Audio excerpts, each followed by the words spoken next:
एक राजा जिसने दुश्मन को पकड़ने का मौका पाया, पर धोखे से हमला करने की जगह सम्मान को चुना। जब तलवारें तनी थीं, जब युद्ध लगभग शुरू हो चुका था, तब भी प्रताप ने एक बार फिर साबित कर दिया, मर्यादा ही सबसे बड़ी जीत है। यह कहानी है हल्दीघाटी युद्ध की शुरुआत की। 1576 ईस्वी अकबर के सेनापति मान सिंह अपनी विशाल मुगल सेना के साथ अजमेर से रवाना होते हैं और पहुंचते हैं मंगलवाड़।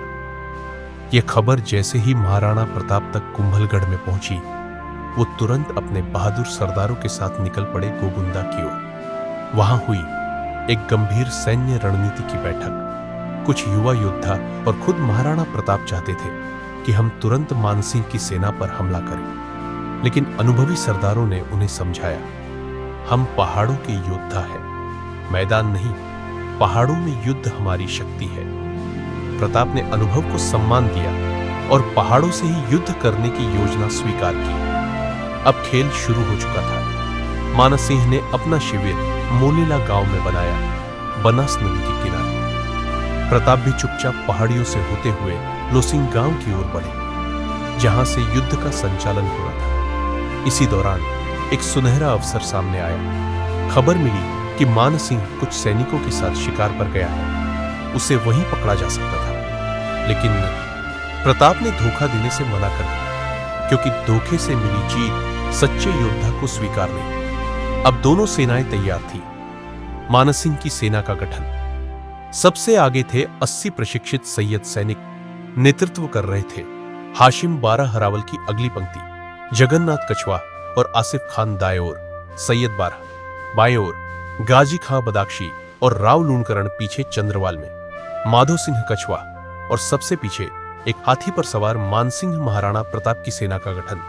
पहला आक्रमण सौंपा गया हकीम खान सूर को। साथ में थे कृष्णदास चूंडावत, भीम सिंह डोडिया, रावत सांगा और रामदास मेढ़तिया दाहिनी ओर, राम सिंह तंवर, उनके 3 पुत्र भामा शाह और ताराचंद बाई ओर, झाला मान सिंह झाला बीदा, सोनगरा मान सिंह चंद्रवाल की रक्षा, राणा पूजा, पुरोहित गोपीनाथ, मेहता जयमल, महाशनि जगन्नाथ और अन्य पहाड़ियों पर तैनात थे।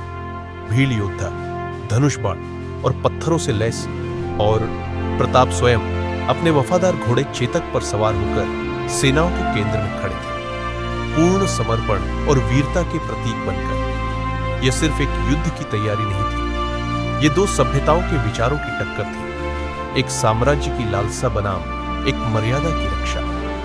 जहां एक और छल और धोखे को राजनीति कहा जाता था, वहीं महाराणा प्रताप ने दिखाया कि सम्मान के साथ लड़ा गया युद्ध ही सच्ची विजय लाता है। अगले भाग में जानिए, जब ये दोनों सेनाएं आपस में भिड़ी, हल्दीघाटी के मैदान पर क्या हुआ था। राजगाथा को जरूर सब्सक्राइब करें, क्योंकि अगली कहानी में होगा हल्दीघाटी का महासंग्राम।